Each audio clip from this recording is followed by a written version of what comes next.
కేంద్రంలో 10 సంవత్సరాలు అధికారంలో ఉన్న బీజేపీ ప్రభుత్వం ప్రజలకు చేసింది ఏమీ లేదని విమర్శించారు వికారాబాద్ ఎమ్మెల్యే గడ్డం ప్రసాద్ కుమార్. మోదీ నయవంచకుడని, ఆయన మాట విని బీజేపీకి ఓటు వేస్తే మన జీవితాల్ని కోల్పోవాల్సి వస్తుందన్నారు. అసెంబ్లీ ఎన్నికల్లో నన్ను గెలిపించినట్లయితే కాంగ్రెస్ పార్లమెంట్ అభ్యర్థిగా కమిట్మెంట్తో పనిచేసి రంజిత్ రెడ్డిని అత్యధిక మెజార్టీతో గెలిపించాలని విజ్ఞప్తి చేశారు. ప్రచారంలో పెద్ద ఎత్తున కాంగ్రెస్ సీనియర్ నాయకులు, కార్యకర్తలు, అభిమానులు పాల్గొన్నారు. పనిచేసిండు. ఆ కమిట్మెంట్ కాంగ్రెస్ లో కూడా అదే విధంగా పనిచేస్తానని మీ అందరి ముందు వాగ్దానం చేసిండు. రాబోయే ఎన్నికలు ఏవైతున్నాయో, లోకల్ బాడీ ఎలక్షన్స్ ఏవైతున్నాయో ఇద్దరం కలిసి నేను గడ్డం ప్రసాద్ కుమార్, గడ్డం రంజిత్ రెడ్డి అన్న రెండు గడ్డాలు కలిసి లోకల్ బాడీ మొత్తం చేస్తాం.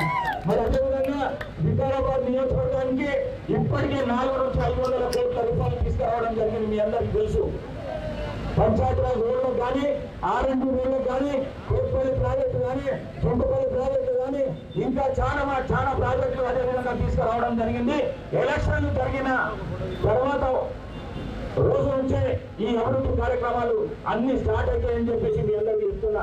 మనం ఇక్కడ నుంచి మంచి మెజార్టీ ఇచ్చి ఆయన గెలుపుకోవడానికి కృషి చేస్తే వారి సహకారం తీసుకొని ఇలా ఉద్యోగాలు లేవు. మీ అందరికీ తెలుసు, 10 సంవత్సరాల నుంచి కేసీఆర్ నానబెట్టిన ఉద్యోగాల కోసం ఆ ఉద్యోగాలు రేవంత్ రెడ్డి గారి నాయకత్వంగా ఒక ఏడాదిని కూడా 2 లక్షల ప్రభుత్వ ఉద్యోగాలు ఇస్తారని చెప్పిండు.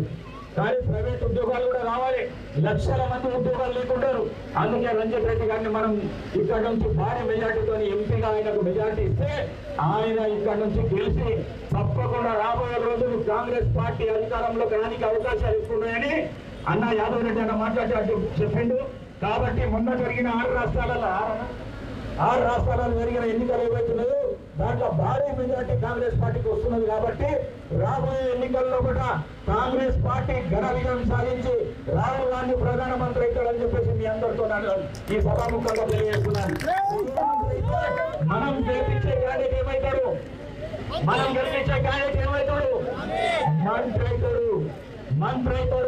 మంత్రి అయితే ఈ ప్రాంతంలో ఇండస్ట్రీ తీసుకొని వస్తాం, నిరుద్యోగం తీసేస్తాం, ఉద్యోగాల అవకాశాలు కల్పిస్తాం. మరి వికారాబాద్ ప్రాంతాన్ని 5 సంవత్సరాల్లో కూడా పెద్ద ఎత్తున అభివృద్ధి కార్యక్రమాలు ఇతరాధ్వర్యంలో కూడా చేసి చూపిస్తామని చెప్పేసి మీ అందరితో తెలియజేసుకుంటూ మరొకసారి మీతో ఒకటి కోరుకుంటున్నా. మొన్న మెజార్టీ ఎంత అయితే ఇచ్చిందో దానికంటే డబల్ మెజార్టీ మీరు ఇవ్వాలని చెప్పేసి మీ అందరితో కోరుకుంటూ, మరి పిల్లలు ఏదైతే ఇవ్వాలి 18 సంవత్సరాల నుంచి 30 సంవత్సరాల పిల్లలు ఏ కులమైనా కానీ ఇవాళ బీజేపీ అంటున్నారు. పిల్లలను దయచేసి యువకులారా మీకు ఒకటే చెప్తున్నా, నరేంద్ర మోడీ అనేక ఆయన నయవంచకుడు. నరేంద్ర మోడీ మాటలిని గిట్ట బీజేపీకి మనం ఓట్లేస్తే రేపు మనం మన జీవితాలు మొత్తం కోల్పోతామని చెప్పేసి మీ అందరికీ తెలియజేస్తున్నారు.